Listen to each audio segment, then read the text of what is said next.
Welcome to the United States of Tiffany. Our commentary offers a humorous take on wrestling. Please note, we're not bullying or attacking the wrestlers. We're engaging with the choreographed sport and its storylines. Our jokes and observations are about the characters and storylines, not the real people behind them. Tourists and citizens alike, welcome. Enjoy the show, and remember, it's all in good fun.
Hello.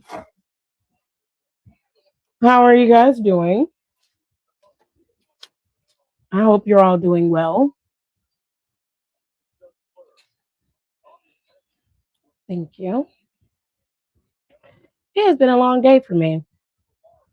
So, pardon me if I am not in the happiest of moods.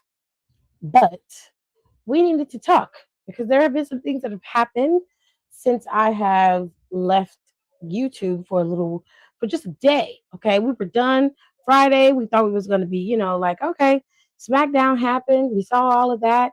And we were down two MFTs. And then we come to find out it's because they've been let go. Then you think we get a break, right? And then we find out about the New Day. So let's go through the releases from the beginning, right? This is Stephen A. Smith shit. We'll talk about that bird later. We'll also talk about TKO. So they released the Wyatt Six as a whole, right?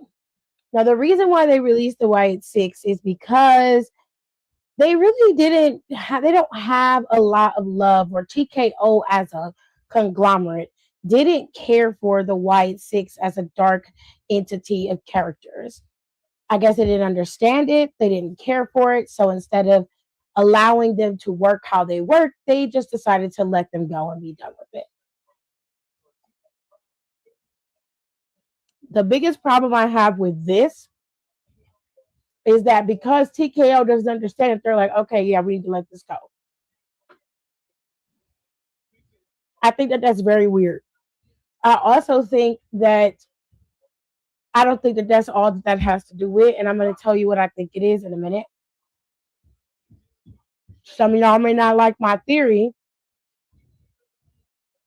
but given what we know, the behavior and the action is matching the behavior. But unfortunately, YN6 is gone.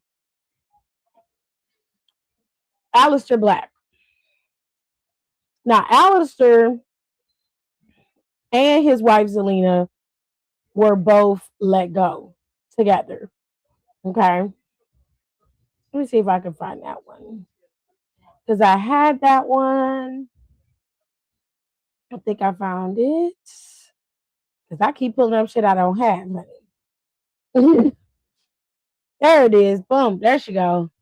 It's hard to see my graphics on the side in my StreamYard. It makes it difficult to see. So Zelina and Alistair were released together. Now, a lot of people speculated that Alistair would probably go back to AEW because AEW was a place where Alistair was before WWE sought after him and recruited him. Well, it turns out, according to rumors, that AEW's locker room is not okay with Aleister Black coming back. The rumor is that he's difficult to work with and that he is not a fun person to have in the locker room. I don't know if a lot of that is true. I'm going to lean more towards there's some discord there. Um, I don't know. I don't know because there was never any issue with Aleister in the WWE locker room when he first got there. There was no issue with Aleister in the WWE locker room afterwards. So it's odd that the problem is only occurring over in AEW. I find that to be strange. But I'm not going to say if it's wrong, right, or indifferent because I don't know. All I know is that Vega and Black were both released together as a package. Now, were there any information about why they were released? No. It was just that they were released. Now, Zelina Vega was only pissed about Sean Ross Sapp, telling everybody that she was gone before she had the opportunity to address her fans and the public.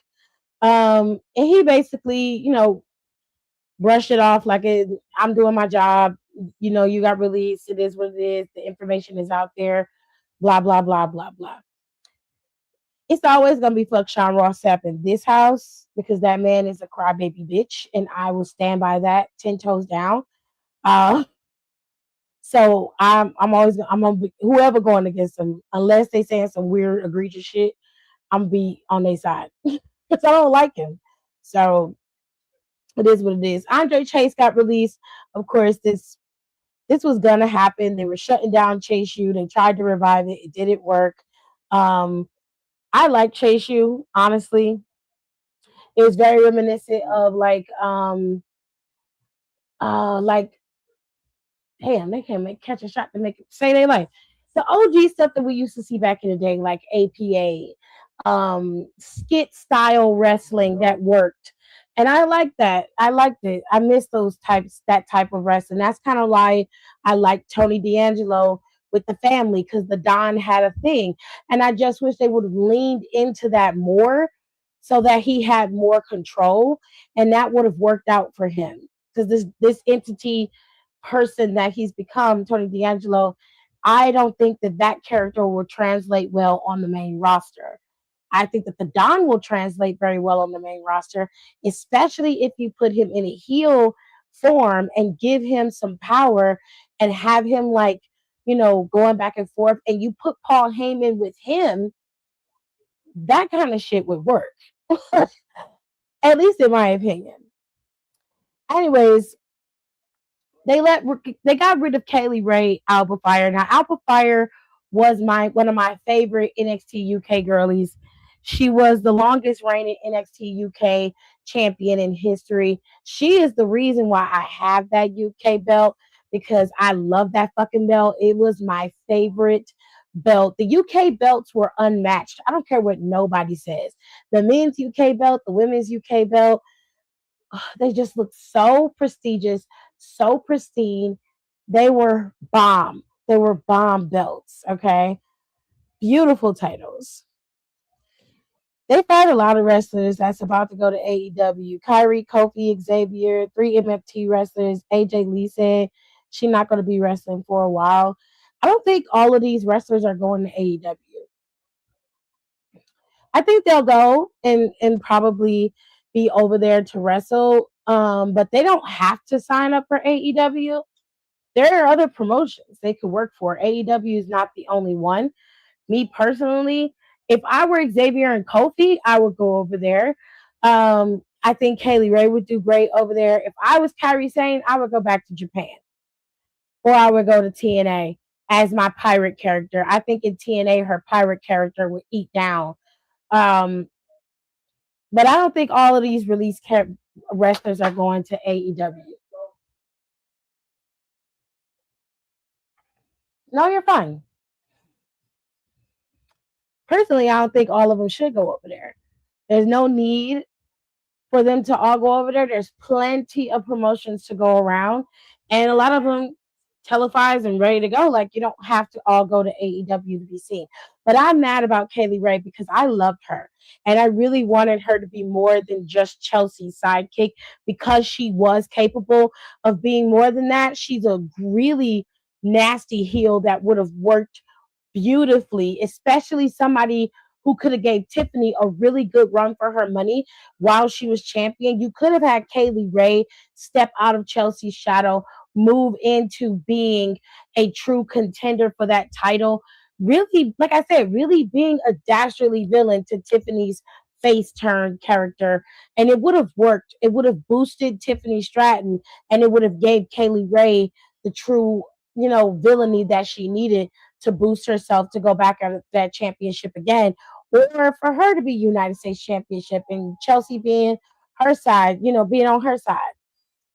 But they didn't see what I saw apparently. So it is what it is, unfortunately. Let's move on. Zoe Starks had been on the show for almost what, 2, maybe 3 years. She hadn't come back. They hadn't been able to use her. And I mean, if they did, at best, Zoe would have been in the mid card. I'm not saying anybody needs to be fired, but I understand why they didn't bring her back, why they just went on ahead and released her. She'll be fine though. I mean, she definitely could go to AEW and probably would thrive over there for sure. Um, Tyra May Steele, she foreshadowed her own release. Shit. Not too long ago, Tyra May was on the internet talking about she had a dream that she was being released from WWE. 2 months later, the girl getting released. I mean, sometimes it's best to just keep things close to the vets. Maybe not put all of that shit out there. But hey, Tyra, look, I've seen it in ring work. It's not bad. Do I think you could go somewhere else and be successful? Yes. I mean, you could go over to Japan and really hone your skills. You can go over to the UK and do some amazing things in the UK. You got plenty of time. She's very young, and WWE has a tendency to reach back and hire people that they fired all the time. It's all about trimming when it comes to these releases. So Tyra May could end up coming back to WWE at some point. Who knows? But for now, she's gone. The last of the Olympic people that WWE recruited are definitely gone. So Jacob Fatu, that phone call he got on SmackDown was Solo Sokoa telling him they let go of team from MFT. He damn near broke down and cried. You know that phone call that was kayfabe. The phone call that we all saw on TV. That was a kayfabe storyline. I don't think that Solo was calling Jacob storyline wise and then having a conversation about the MFTs being released. I don't think that that's what happened. But if this happened on social media, that was something different. Then cool. But what if you're referring to the same thing that I saw, which was a clip of him talking on the phone to someone about what he did to Roman on Monday? I don't think that correlates with the MFTs being released. All right, Kyrie Sane was probably the most interesting of this group. A lot of rumors came out about Kyrie after this. A lot of people were like, oh, well, she wanted to go home to Japan. This is why they released her. Kyrie Sane came out and denied that completely, and that is not true. No one knows why Kyrie Sane was released, but the rumor is that they were doing more aid. They were releasing a lot of the older people and bringing in younger folks. And I'm like, I don't believe that that's true either because LA Knight is older, as is CM Punk, Roman Reigns. You could even lump Cody into that class because they're in their he's in his late 30s. Like a lot of the guys that are at the top and a lot of the girls who are at the top, Charlotte Flair, I don't even know how old Nia is. I think Nia is in her mid 30s. But either way, like a lot of them are in their upper 30s. So it's not, I don't think it's a situation of age at all. I think they just picked certain people that they didn't deem fit what they wanted in their companies, and it was like, yeah, we can cut them, we can cut them, we can cut them, and that's how that went, because I know Oscar's older than Kyrie say. So why would they keep Oscar? Even though Oscar's a bigger star than Kyrie, Oscar's great. But if it's all about age, right? Aging stars, then they would have gotten rid of all of the top guys, current people holding belts. Rusev wouldn't be there if that was the case. You feel what I'm saying? Like, none of that makes any sense. So, no, I don't believe that. All right. Then Santos got released, and this one really baffled me because Santos got injured in AAA, I think, and then he was on the shelf. He was supposed to be coming back. He was put into a storyline. All of a sudden, they decide that he needs to be released. That baffled me because they fought hard to keep Santos Escobar, fought hard to keep him. And as soon as they got him, he went to AAA and was fighting in AAA and was going after that AAA championship. And then all of a sudden, it's crickets, it's noise, it's like quiet, silence. And then all of a sudden, he gets released. And it's like, well, damn, like he just got injured. You could have, like, there's no respect for Santos. Santos deserves better than what he's gotten. Like, for real. I don't know who else got released, but let me see. WWE releases.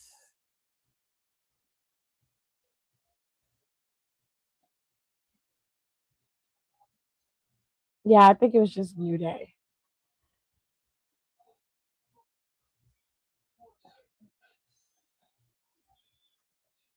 Somebody got in their ass when they got in their back.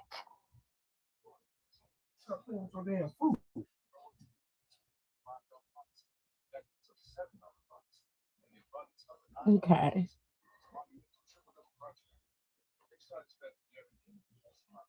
We're gonna do one more and then we'll get to the New Day stuff. What's this one?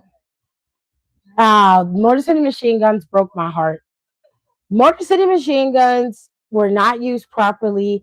They didn't play on the Motor City Machine Guns, their ability to be comedic, their ability in the ring, the villainy that they could have brought to the tag team division. They wanted them to keep them from going to AEW, and I feel like they should have just let them go to AEW. I think that they really did them a disservice by bringing them in and not really knowing what to do with them.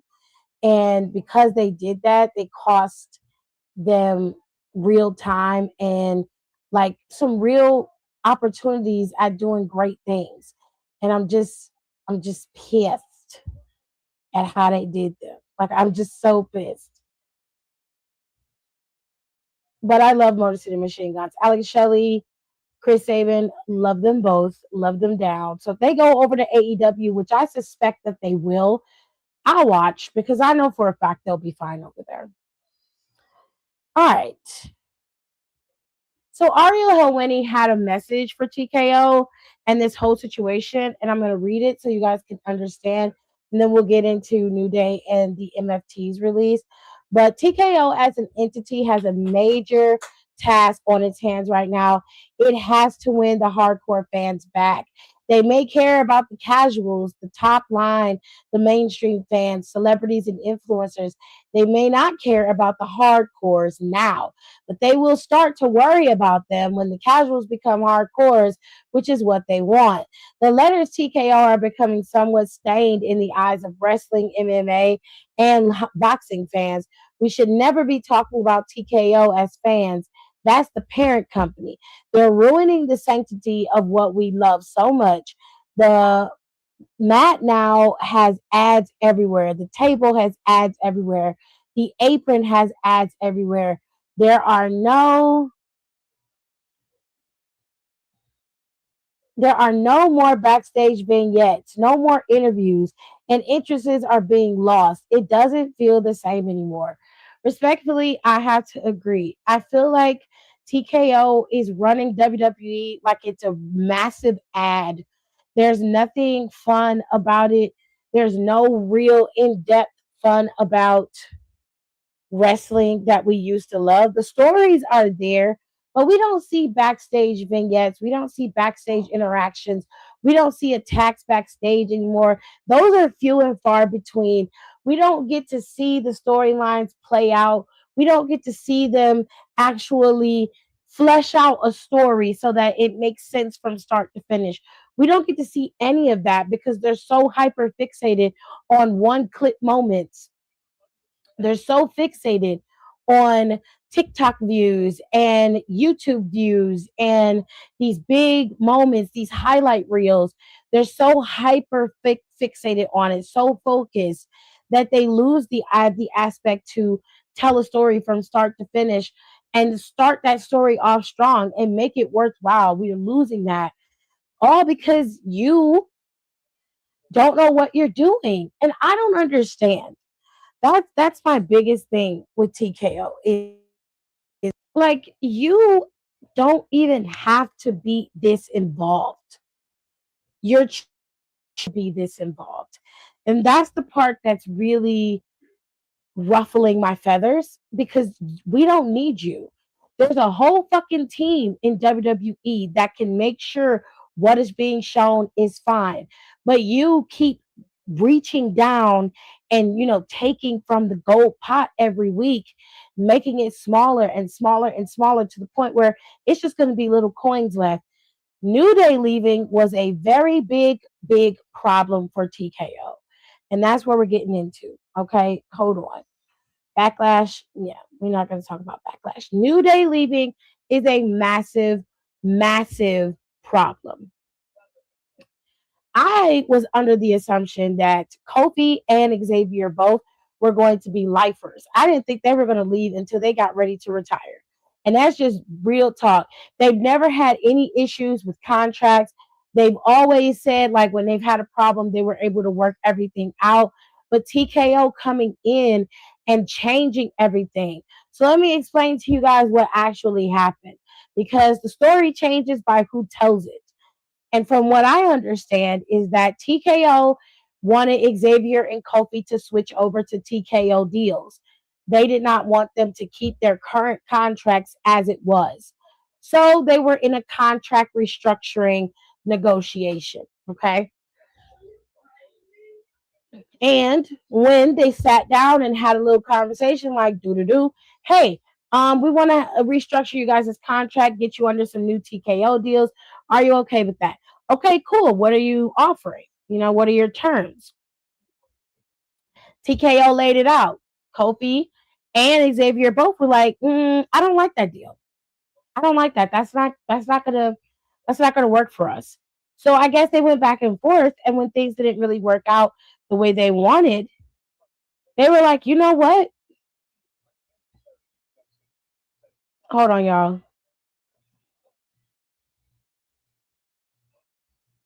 Hold tight.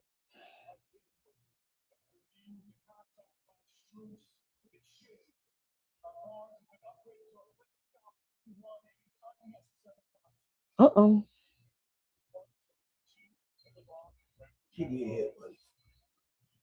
All right. So,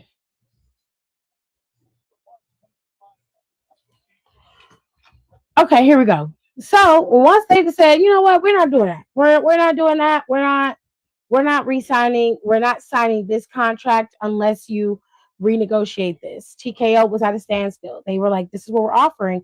We're not giving you anything else. Kofi and Xavier said, okay, we're done. We're walking. Okay. You can keep this and we're out. So they left. They decided there was no contract that could be come to an agreement by both sides. So they both mutually decided that it was best for them to part ways. Now you have to think, okay? Kofi Kingston was one of your oldest vets, if not the oldest vet on the roster to date, and he's gone. Xavier Woods, one of your best wrestlers who not only brought in a stream of revenue through New Day, he also brought in the stream of revenue through Up, Down, which kept people going through the pandemic and gave WWE another outlet into a totally different world that they hadn't tapped into, which was fucking video games. So Not only that, but you've lost two of your top guys, right? They're gone. So now the question you have to ask yourself is, what is TKO offering that their top two of their top guys, two of their vets, at least one of them is one of the longest vets there. They're like, yeah, we're not taking that. What are you offering these guys that tells them that they're like, no, I know my worth. I'm out of here. Sir, I'm just curious. But I'll tell you what, this is not good for TKO. This is not good at all. They have lost two of their top guys, two of their veterans. They have walked. This is a problem. And TKO can keep, Mark Shapiro can sit up on his high horse and talk about how great things look because the current numbers are great. But who do you think buys these tickets? Who do you think buys those t-shirts? Who do you think is buying those fucking belts, those $500 and $600, $1,500 belts? Those are hardcore fans buying that. And if they don't feel like anything is worth buying, they're not going to purchase things. What's going to happen? I'll tell you what's going to happen. I'll give you the tea. They're going to hyper fixate on the new guys coming in. Guys like Trick Williams, they're going to be great. Very soon, people like Sammy are going to be pushed out. Kevin's not going to be able to come back if he ever gets cleared. They're going to push people out like Charlotte. They're going to start pushing out the OGs, pushing them out to the point where they're no longer being seen or they're forcing them into retirement. Then not only are you going to be able to have the guys like Trick and everybody else in there, but the other problem is you're not going to have the storylines that we used to have because they're going to be changing everything on the fly. Let's say the creative comes up with something and they're like, "Oh yeah, well let's not do that." That's not going to work. So they'll inch in and bring in an influencer to try to hype other people to come watch it. Bring in a musician to try to hype somebody to come watch it. I'm not mad at musicians, influencers, or anybody celebrity coming in to WWE. I never have been. I am okay with that. What I have a problem with is shoehorning them into everything because they don't have to be a part of everything. That's not necessary. Okay. So I don't know what they're going to do, but they have a big problem if they don't get this taken care of. And Kofi and Xavier, I wrote a letter to them and I put it on my Instagram. I put it on shorts on here and I also put it on my threads so everybody can see it. It's easier to see on threads because it just, goes, post by post on threads. So you can go on threads and look at it. Name is the same on threads as it is everywhere else. I love threads. Threads is messy and I love it. So and then we kind of got the idea or we understood that the MFTs, Tongaloa and JC Mateo have both been let go as well. Now, a lot of people were upset with that because Tongaloa was one half, or still is, he just isn't in WWE. He was one half of GOD, and that was one of the greatest tag teams in the world. And I wanted to see God versus the Usos versus New Day. I wanted to see that. And I knew that was going to be money. I knew that was going to be magic. So I wanted to see that. And they robbed us of that, putting Tongaloa and Tamatanga in the group with the MFTs. You wasted so much time with them. And I hated that. I hated them for it. They really fucked us over with that. And I hate you for that. JC Mateo, I'll tell you what, when it comes to JC Mateo, I wasn't the biggest fan of Jeff Cobb. That was his name before he got to WWE. I'm not saying that he's not an excellent wrestler. He is a great wrestler. It's just personality wise, character wise, he doesn't have it. And that's no shade, but he just doesn't have it.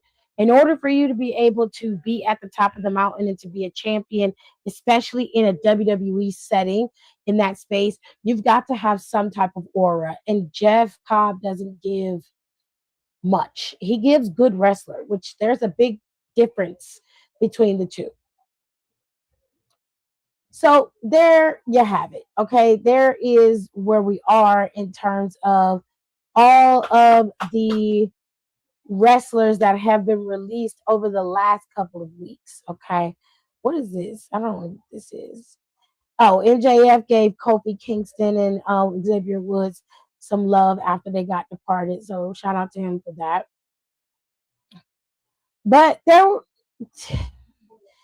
were a few things that I wanted to tell y'all before I got my ass up out of here, and the reason why I went live in the first place. So first things first, I think that TKO is another company that is also in the pocket of the administration. And I know that sounds weird, and some of y'all are probably gonna be like, "You're doing conspiracy theory bullshit," but you got to hear me out. I need you to hear me out. Things change on a whim in with TKO. It's like they're flying blind for some reason, and I don't understand it. And it wasn't like that in the beginning when you really think about it. And they don't do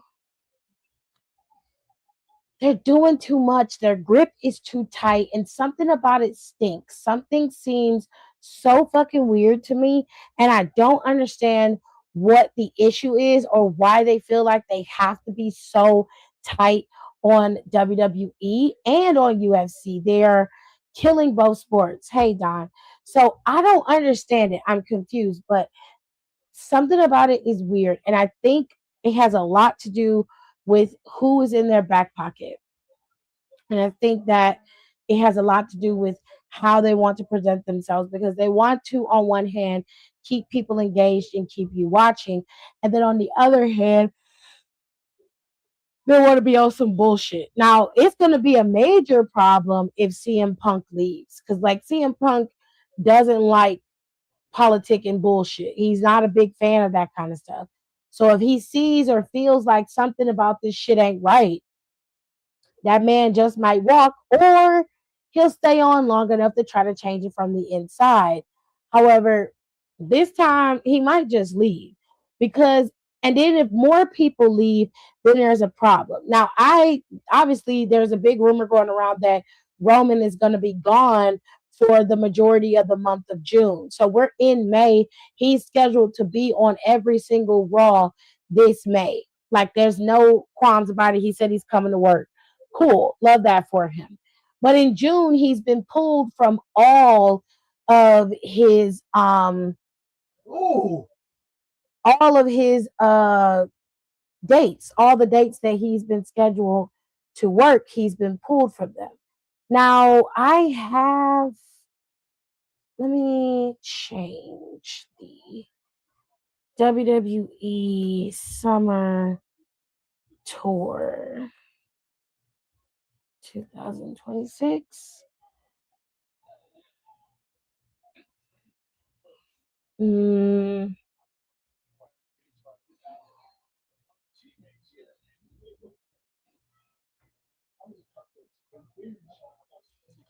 they're supposed to do like a European tour, and it's supposed to start. Uh, shit.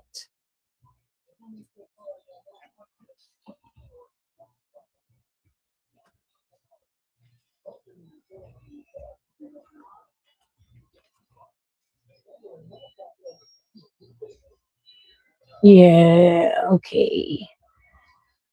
This tour is supposed to begin in May. So he'll be on the European tour from May 28th to May 31st. And then if he's pulled from the tour and not going to be touring, then he won't be seen for that entire tour. There's only two Raws over in Italy. The Raw after Clash in Italy And then there's a Raw in London, which he might show up for that. Oh, there's three.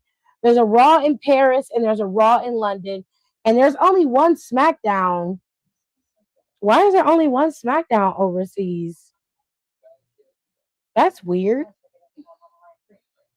I don't like that. There's only one SmackDown in the whole tour. It's one in May, but it's only one SmackDown. Let me show y'all so y'all can see what I'm seeing.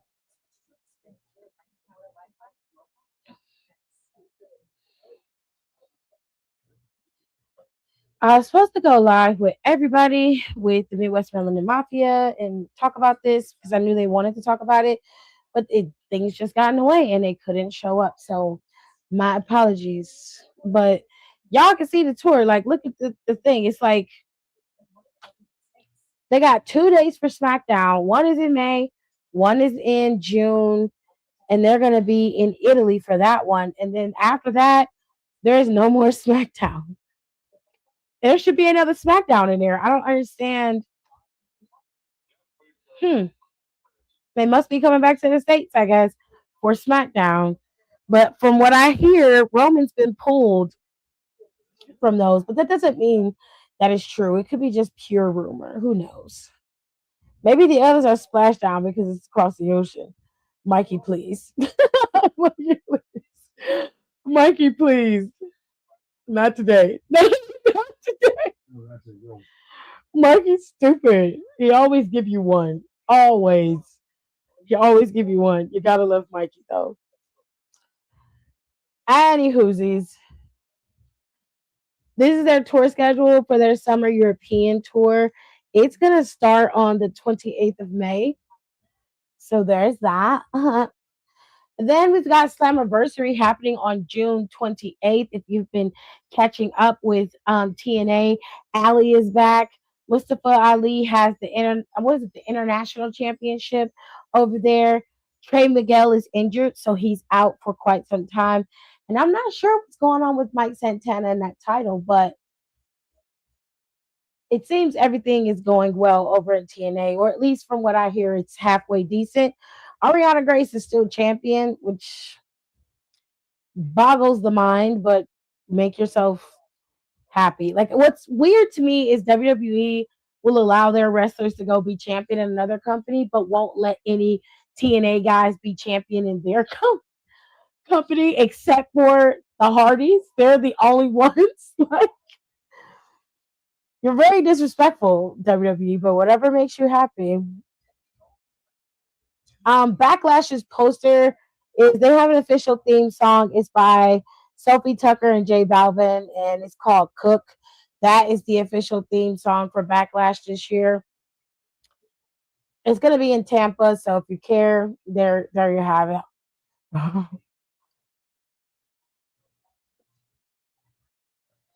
And this is where the idea of the restructuring of their contracts came in. And I want to make sure people understand that they were not released just because WWE were cutting superstars. Kofi and Xavier left on their own free will because they didn't like the negotiations. They didn't like the terms of the contract they were presented. So for once, Brian Alvarez actually told the truth. Anyways, they said they could confirm that in the case of New Day, it was their decision to leave based on what TKO was offering for a new deal. And to be specific, New Day's deal were not up. They were asked to restructure two TKO deals. They didn't like the deal, so they were granted their release. That's bottom line. They were like, you don't want to give us what we want, so we're leaving. And we're worth more than that, which, to be honest, they definitely are. So a story, like I said earlier, going around about the Wyatts is that they weren't fans of darker characters, and that's been the blame placed on why acts such as the Wyatts, Aleister Black, along with Zelina, were all released, which to me makes no fucking sense. You have to have depth on your roster, and it's wild that you can, cut those guys and then look the Undertaker in the eye and tell him he was a great character and a great guy, right? That makes so much sense. So fucking smart. Now let's talk about what President Mark Shapiro was wanting the embrace of all in WWE to be a major priority. Okay, let's see. Mikey said June 12th, Friday, 7:30. Open additional information. Providence, Rhode Island, Amica. Oh, they are gonna be okay. So they are gonna be back in the states for both Smackdowns. Okay, they're gonna be in the states for most of June. Smackdowns are gonna be in the states, but Raws are gonna be overseas. So, well, all right, cool. So according to TKO President Mark Shapiro, he said he wanted AI to be in WWE to be a majority. He explained during a town hall meeting this week. I don't remember when I got this, but I screenshotted it and snapped it and put it in. So this is another conversation I wanted to have, which was about AI being used in WWE. And according to Mark Shapiro, he said Nick Khan and Triple H are using AI for storylines with WWE. I don't understand why Nick Khan is involved in this either. That's bothering me. I What do you mean Nick Khan is using stories in with AI? He shouldn't be doing any of that. He shouldn't be doing any of that. There's a reason why Triple H is hired to do the job. It shouldn't be Nick's job to do any of that. What's resonating? What superstars are resonating? In what pockets of the country are they resonating? That helps us with obviously our content, our editorial, our creative, our mapping, our touring, and of course maximizing revenue and getting our product out to the fans most in need of it. I don't think that that's what you're using it for. Um, but if that's what you say, I can't, pretty much deny it.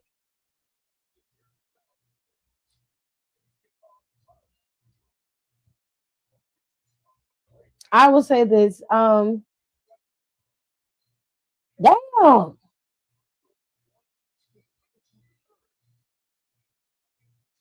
Oh, Jesus. Is he okay? Or is everybody okay? Reggie got up from the seat for the commentary table to help him up. Fell on that white lady. I'm sure she was happy. Had that big black man on her. Anyway.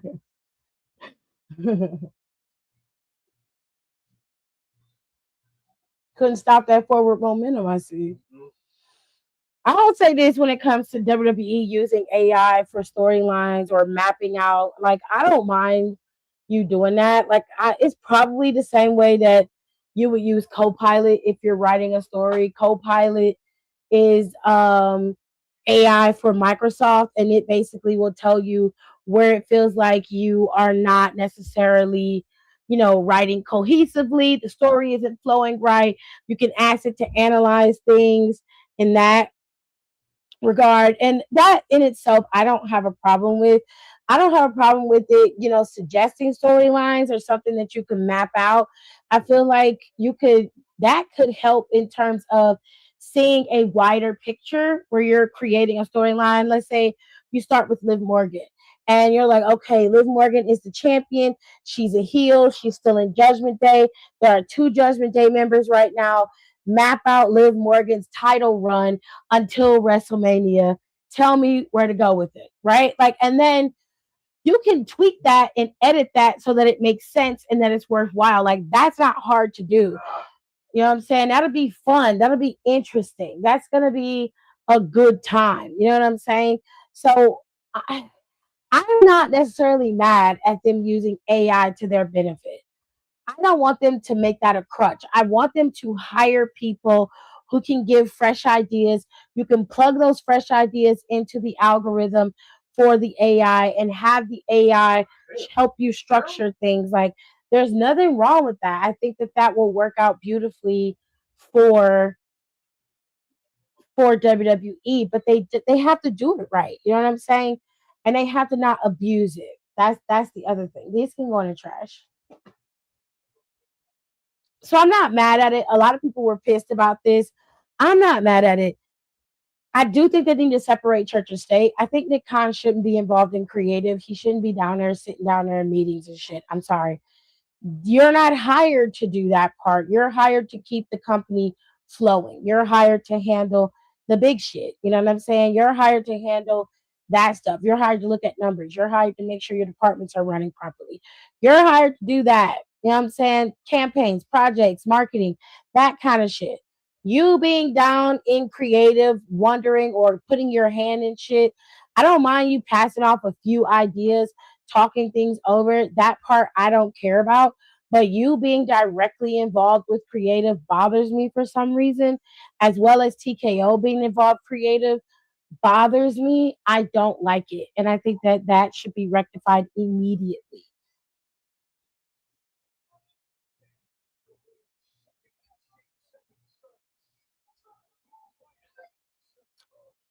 Now, this last thing that I want to talk about that I came across online is Stephen A. Smith's bald headed ass. ESPN is enthusiastic about Stephen A. Smith possibly getting involved with WWE, and it is expected to be a payoff for his involvement and pitch for this summer. And Nick Khan has encouraged Smith to get involved with WWE. I don't want him anywhere near WWE. I don't like Stephen A. Smith. I don't like him. I think that he's a grifting bitch, and I find him to be very repulsive in his behavior and how he's so quick to make a quick dollar. I don't want to see that bald headed bitch anywhere near wrestling. There's a reason why a lot of us watch wrestling. It's because we can get away from niggas like this. You know what I'm saying? We don't want to watch this motherfucker on TV. That is not something that we are looking forward to do. We don't like his ass. We don't like this bitch. We don't like him. They don't boo him because they want to see him. They boo him because they don't fucking like him. Have y'all gotten so jaded that you forgot exactly what when somebody boos, what that means? Or is it because the fans boo at anybody that they hate? Or is it because the fans cheer at everybody that they love? It matter if it be heel or face, it don't matter. Like, I don't want to see this bald headed bitch, this Bob's Burgers looking ass character on my TV screen. I'm all right.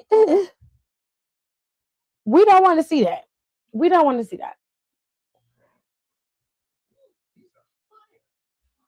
We don't want to see that. Like, stop thinking general hate is crowd heat. Thank you. Thank you. This is not for the girls with the booming systems. This is not it. This is not it. Well, of course. I'm just gonna say yes, you have for now. That might change. Because if I take a break from wrestling, then y'all know something is wrong.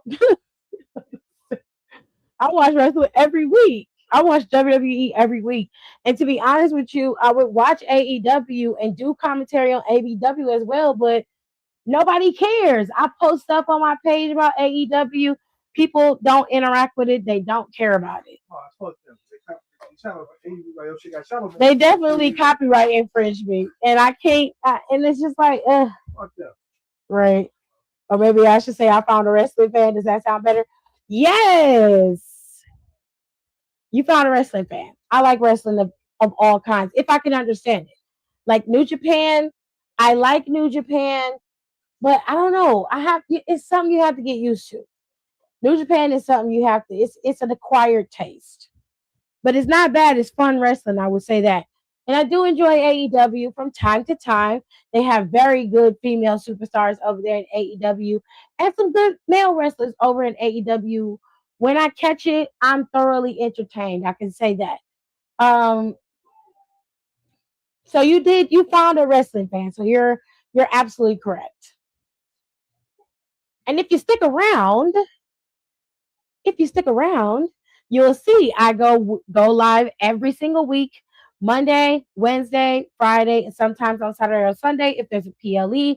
I'm only live today because I was supposed to go live yesterday and talk about New Day's release, but I couldn't get everybody that I needed to get in here to do it. But those are my live schedules, and then I'm going to start posting two regular videos every single week where I'm going to start my analysis back and I'm going to start doing some other things. And you guys will see all that content very soon. So if you subscribe, thank you so much. I appreciate you.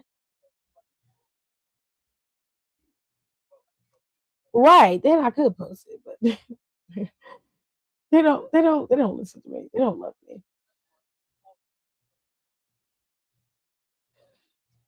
Oh, thank you. I appreciate that. That means it's bad if you aren't commenting about it, right?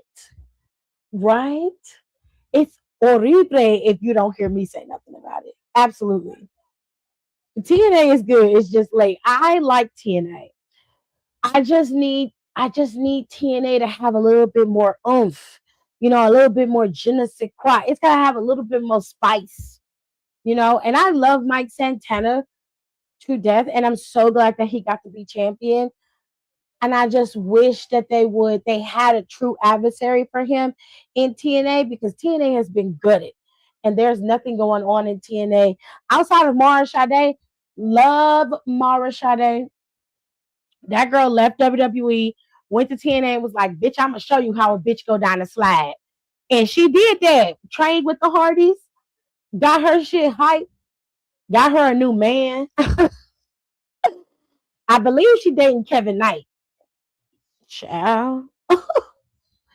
Got her a new man. She was like, Stella got her groove back, bitch.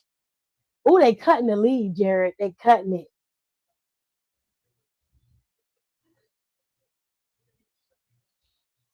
I'm really into WWE and Indies. I'm from the Upper Peninsula. Oh, cool. WWE is good when it's good, and it's not when it's not. So we'll just leave it there. So I'm glad that you enjoy WWE when you can. Me, I like what I like, but I'm gonna talk about it all so everybody can get into it and enjoy it. And I try my hardest to up the storyline or make it sound even better as much as I can. So when you get ready to watch the match, the culmination of the feud, or at least the continuation of it, you're more interested about it if you've been down this road with me than you did when you watched it through WWE. If that makes sense. Okay. I try real hard. Always talking about the WWT. Get it? Period. Period, Mikey. Period. The WWE releases make me very angry. Well, here's what I always say to everybody who comes over into my neck of the woods when you're in the United States, the Tiffany. Okay. Now listen, WWE releases, they happen every single year. Unfortunately, it's par for the course. You have to get used to the drive. You have to get used to the mess. A lot of times they do that because they're up for their fiscal year review and or it's a quarterly review and they want to be under a cap. They want to be under a certain amount of money. And in order for them to do that, they've got to trim some fat somewhere. And so they'll cut these contracts that they see. Those contracts are off the books. That money's off the books. WWE looks like they're profiting in a very high profit margin. And then you'll see about a year later or maybe 6 months later, they'll hire one or two of those people back. It is a strategic move in some cases. Other times they're firing people or releasing people because they're not using them and they need the space. Guys like Apollo Crews, unfortunately, wasn't being used regularly. Guys like Andre Chase, they weren't using him. He was just taking up space, unfortunately for him. And they got to move on. You know what I'm saying? So don't always take it so personally and don't always get upset. You should have an opposite reaction, unless it's somebody that you really love and you're like, they didn't deserve to be released. I understand, have your moment, say what you want to say. But instead of going on these long and angry rants online, you should hyper focus that energy into the superstars and focus on them and support them. Like wherever they go, if they go to another company like CMLL, or if they're going to AEW, MLW, if they're going, Lucha Underground is getting ready to come back. So a lot of people are probably going to pop up in Lucha Underground. If they're going to TNA, New Japan, Progress over in the UK. If they're over there or doing any of that stuff, then support them wherever they go, because I promise you that will do a lot more help than just being online being an asshole. But I can understand people voicing their frustrations, especially if they rally together like they did for our truth. Then that's when the only time I'll say go at that. You know what I'm saying? Yeah, she eating. I feel like they are spinning a wheel and then the wheel lands on whatever wrestler. Well, what happened this time is TKO had a lot of influence as to who got fired and who had to stay. That is why a lot of people were contacted by Triple H when they were let go, and he's telling them, like, hey, that he had to smooth some things over, because in this business, they never want to burn a bridge. They always want to keep the line of communication open, because every one of those people that have left are always going to pop back up in some capacity. For Zelina Vega, I know it didn't do her a lot of help to leave the way she left, but she got to be U.S. champion, even though it was short lived. She got to be U.S. champion. It was the one thing she wanted to be, was a champion, and she got to do that. So I'm happy for her.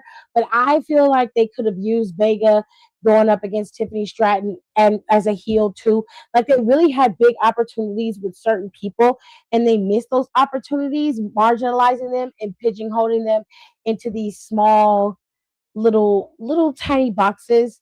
And that's one of the things I hate about WWE is they're so hyper fixated on the big guys like Trick Williams and like say a Carmelo Hayes or Ricky Saints, that they miss the guys like um God, let's see. A comparison to a mid Carter coming from NXT would be somebody like, I don't know,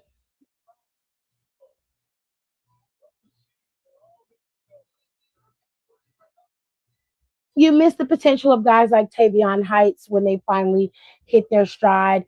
You miss the potential of guys like Charlie Dempsey. You keep forcing them into these pockets instead of letting them go off and do their own thing. You miss potential with all of these guys because of the way that you operate. And I really wish that they would allow them to harness and move forward.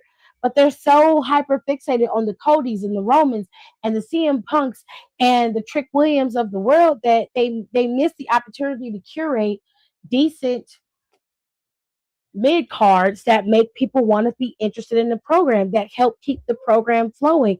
They miss that, and I hate that.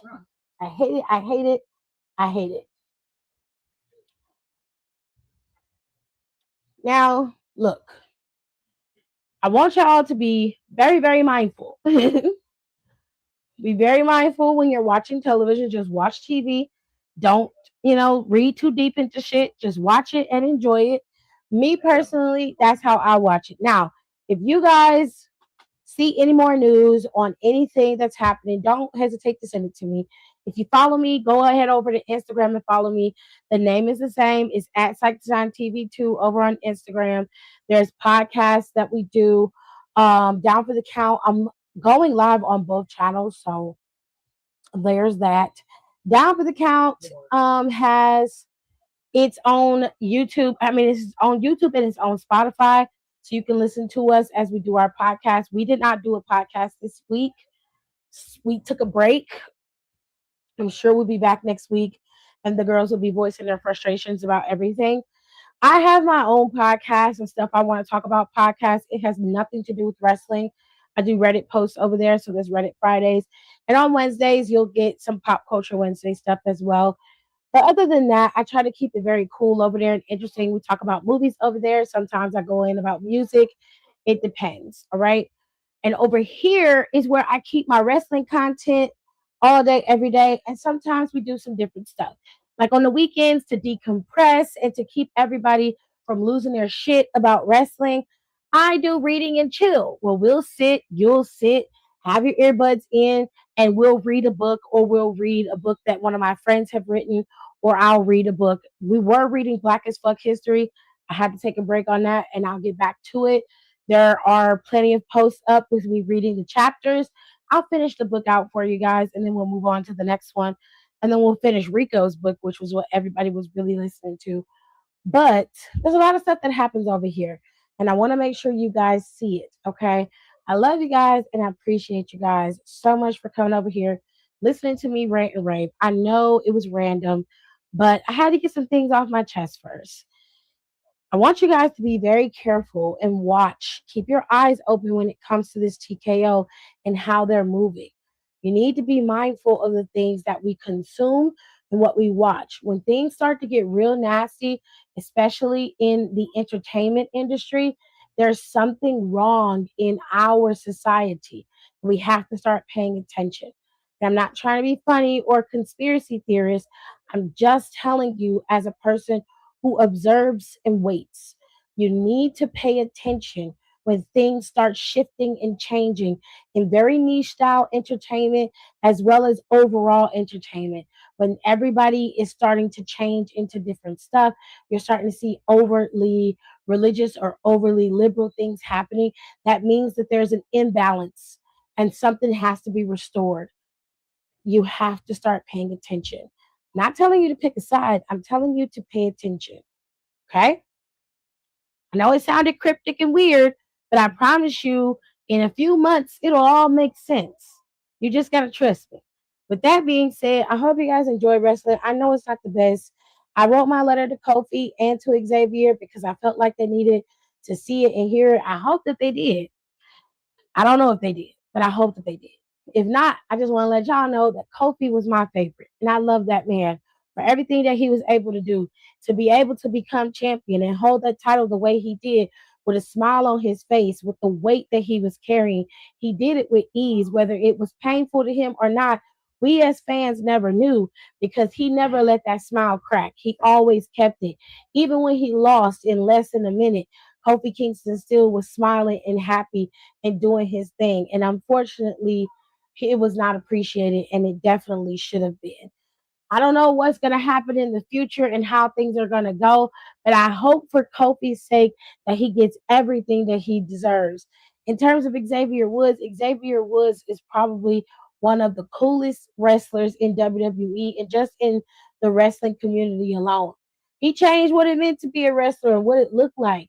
He let people be okay with being able to be a part of this nerdy niche conglomerate that we're in and still dabble in other nerdy aspects like video games, cosplaying, anime. He made it cool and he made it look cool, especially for young black boys to see somebody like him. I mean, nobody was cosplaying as Dragon Ball Z at WrestleMania.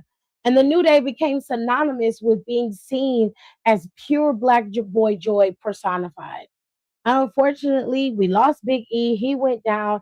And then after that, the New Day was regaled to just nothing almost. And so everybody has their day, unfortunately. But when it comes to the New Day, I don't think that they're going to be out of commission for long. I think we'll see them again. It may not be on the WWE screen, but we'll see them again.